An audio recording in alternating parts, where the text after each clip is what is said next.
What's good, YouTubers and YouTubettes? This is JBsports back again with another one. Vasily Lomachenko got a fight coming up this Saturday in the UK O2 Arena against Luke Campbell, the WBC lightweight champion. Lomachenko holds the other two belts, the WBA and the WBO, so it's a unification matchup. A lot of people are predicting Lomachenko to take care of business, TCB, and beat Luke Campbell. They think, very few people giving Luke Campbell any kind of chance. Some people think he could cause him some problems, but most people, majority, I'm not going to say majority, pretty much 99% of the people are predicting that Lomachenko will win this fight. Now, I'm going to tell you about, a lot of people wondering if anybody can beat Lomachenko. A lot of people have speculated, not even speculated, a lot of people have said that Lomachenko, nobody can actually beat Lomachenko from 126 to 135. And I say they're probably, pretty much close to being accurate on that statement, but I do think it's two fighters that have a chance to beat Lomachenko. Two fighters in that weight division from 126 to 135. And the two fighters that I believe have a chance is Mikey Garcia is number one. Mike Garcia will have to show that he's able to get back down to 135. But if he's able to get back there at 135 healthy, I think he has a chance to beat Vasily Lomachenko. He has a puncher's chance. At 135, Mikey Garcia had devastating power in both hands. As you see when he knocked out, what's that guy named? Dejan? I can't even pronounce his last name. I'm going to try it. Zalek, I think the guy's name was a knockout of the year, 2017. A third round knockout as he put on a beautiful display, man, knocked that guy out, and that guy was undefeated.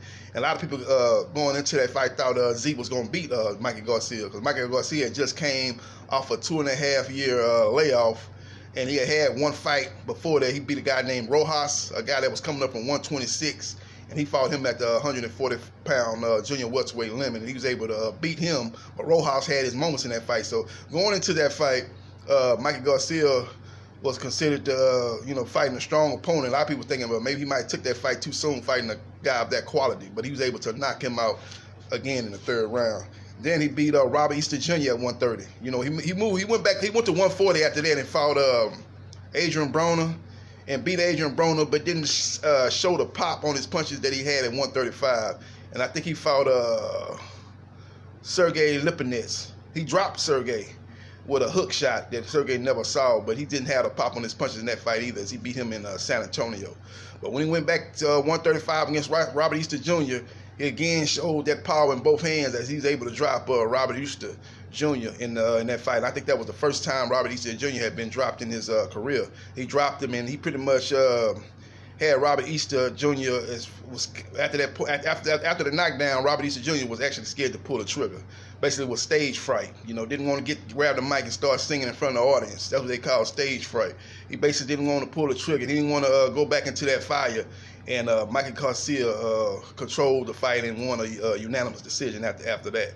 So he's the guy that I feel has a chance against Vasily Lomachenko. He has a puncher's chance. He will have to knock out Vasily Lomachenko. He won't be able to outbox Lomachenko. The other fighter I think has a chance to beat Vasily Lomachenko is Gervonte Tank Davis. That guy is the truth. He is a special fighter. Like Mikey Garcia, he has power in both hands too. But the difference between him and Mikey is he has a skill set too to go with it. He has the boxing skills to compete with Lomachenko offensively and defensively. The only thing that Gervonte Tank Davis lacks is experience and self-belief. I don't think he right now believes he's ready for Lomachenko. So if you put him in the ring with Lomachenko right now, I would predict him to lose that fight just due to self-belief. But once there is people, Mayweather and Leonard Ellerby guide his career right, if I was trying to be in charge of his career, I would put him in there with Santa Cruz and Tevin Farmer his next two fights. He beat those two guys. I think that would give him experience on a high level, fighting high level fighters, and give him that experience and give him that confidence, and then he will be able to take on Lomachenko in a true 50-50 fight. So those are two fighters I think have a chance to have the best chance to beat Lomachenko. I don't see anybody else having a chance. I don't see Tevin Palmer, because Tevin Palmer's not going to outbox Lomachenko either. He don't have the power to hurt Loma, so I don't see him beating him. Mikhail Burchett, don't see him beating him. He's a solid fighter, very, very solid, man. But it's nothing special. He's like the Mikey Garcia of the lightweight division, of the lighter weights division. Good, good at a lot of things, but not great at one thing. And Lomachenko, you got to be great at something to beat him. You got to at least have the power or the skill set to beat him, and he doesn't. Burchett don't have the skill set or the power to beat Loma, so I don't see him doing it. Santa Cruz, he's a very good volume puncher, but he don't have the power either. I think he will give Lomachenko some problems early on due to his activity and his pressure, but Lomachenko will figure him out and figure that the guy can't hurt him because he's not a power puncher either. Santa Cruz, I think he would just be the matador, especially with the red towel waving, and the bull coming in. He'll just be olaying him all day, moving out the way, punching, switching angles, switching the defense to offense on him, jabbing, combinations, getting out the way, combination, throwing from different angles, just keeping Santa Cruz off balance and coasting to a unanimous decision. So, like I said, the only two guys I see that I give a legitimate chance, that I'll be like, okay, he got a chance. This worth seeing. He got a shot. I don't say that about any other fighter, that really fight, that matches up against Lomachenko. But he's the only guy I see like, okay, Mikey got a chance. He got power. If he get back down to 135, because he's been, he's fought at welterweight his last fight. But if he can get back down to 135 healthy, and with the power he had at that weight, he got a chance. Loma will probably be beating him, all through the fight. But you just be sitting on the edge of your seat wondering, like, if Mikey catch him, if he can catch him one time, or catch him with with the right punch, he can get Lomachenko out of there, and it'll be one of those type of fights. And Mikey it won't like Mikey be getting washed in the fight. He be having his moments in the fight too, but he's not gonna outbox Loma. He would need the knockout. And Tank Davis, once he gets that experience, a couple of more fights, like I said, Santa Cruz and Tevin Palmer, somebody of those two calibers fighting his next two fights and wins those two fights and looks good in those two fights, then I think he'll be ready, because he actually has the best chance, because he's got the skill set and he's got the power to compete with Lomachenko. So that would be a epic matchup. But he needs a little bit more experience. And the only thing I can say, a lot of people say, well, JBsports, he don't even want to fight Lomachenko right now. They asked him, was he ready for Lomachenko? And he basically said he wasn't ready for Lomachenko. And you're right.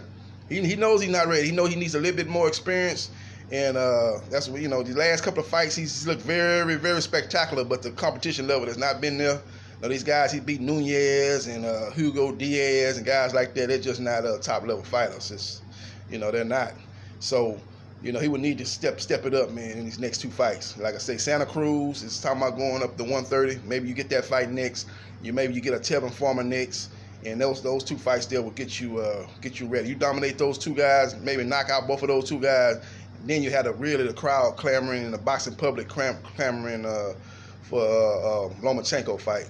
And that'll fight they could sell, and that fight would probably be a pay-per-view fight. ESPN and PBC would probably get together and co-promote that fight and do two pay-per-views for that fight, like they're going to do for the Tyson Fury Deontay Wilder fight in February. So that's just my opinion on it. This is JB Sports. Subscribe to JB Sports. The man, the myth, the legend. I holla.